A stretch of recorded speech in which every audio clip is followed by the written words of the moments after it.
Okay, here we are, day 8 of 365 days of meditation. Today was interesting, challenging. I found that when I sat down and tried to calm the body, uh, it was not overly cooperative today, and I found myself getting quite irritable. Um, and when I initially sat down, after maybe about 2 minutes, I actually got up, went into the washroom, and turned off the tap for the toilet because I could hear the dripping of the water from the tank back into the bowl as the valve has a bit of a leak. So that's how irritable I was feeling, and my mind just kept going back to it. So I thought I'd do myself a favor and set up the environment to be a little bit more conducive to meditation. Um, but even after doing that, I still sat back down, calmed the body, still found myself, the overriding feeling that kept popping up as I was in a theta state was just irritability and sort of anxiety. So that was interesting. I sort of dug into the history of that and went back to a point in time where I was in grade 2 and I was supposed to be writing a speech to present. We used to, in my school, have oratory competitions, and so all the children presented a speech to the class. And I remember my mother, God bless her, being extremely patient, trying to get me to sit down and focus on this task. And I just felt overwhelmed and anxious and irritable and defiant and did not want to do it. And those feelings were very much a mirror of what I was experiencing today in meditation. And then I felt this the voice of sort of the inner critic rise up and start to sort of beat myself up for not focusing, for being irritable, for feeling overwhelmed. And you can imagine how unhelpful that is and what a spiral that can be when you're doing an undesirable behavior and you try to correct it with another undesirable behavior. It's sort of a death spiral runaway effect, if you will, that I'm quite familiar with. And so what I did today is that inner critic started to rise up, and the body was feeling anxious. I just attempted to calm the body, have it remain as still as possible, and sort of initiate that top-down control over the nervous system and the body. And as the critic popped up, I would notice the words and I would sort of override them with a more positive message. So instead of trying to prod myself along by being really, I guess, cruel or harsh with myself, I tried to replace it with words of encouragement.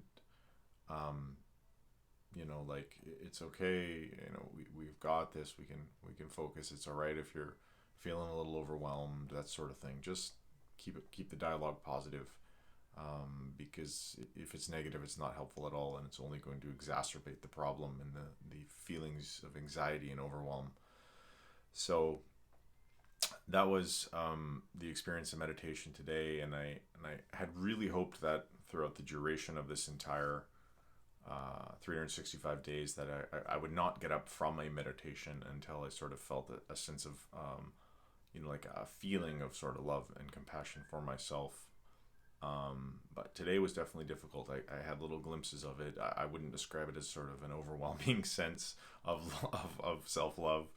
But I did get, dribs and drabs of it, a few droplets of it pop in here and there, but it felt like it had to be a bit more intentional. And I actually sat in meditation for almost 2 hours, just practicing self-regulation to keep the body calm when it's feeling dysregulated, and observing the thoughts that are causing this sense of dysregulation in the body, and then correcting those thoughts. And with practice, the great thing is that not only will it get easier in meditation, but it will become the subconscious habit the thoughts that I have habitually, automatically will become the ones that are positive and encouraging rather than negative and harsh. And that will spill over into my daily life when I'm doing anything, and where normally that inner critic might pop in and start to make things worse. The default will be something that is encouraging and most importantly helpful. So that was today's experience. It was interesting. I know inevitably, having meditated in the past, that you're going to have days like this. And sometimes there's this initial sort of friction that occurs when you start to feel change and progress. Then all of a sudden you hit a sticking point, and there's this sort of cognitive dissonance or friction, or I'm not entirely sure what it is exactly that's going on, but it feels uncomfortable. And it's almost like you're trying to revert back to those old habits as you try to push forward and form new ones.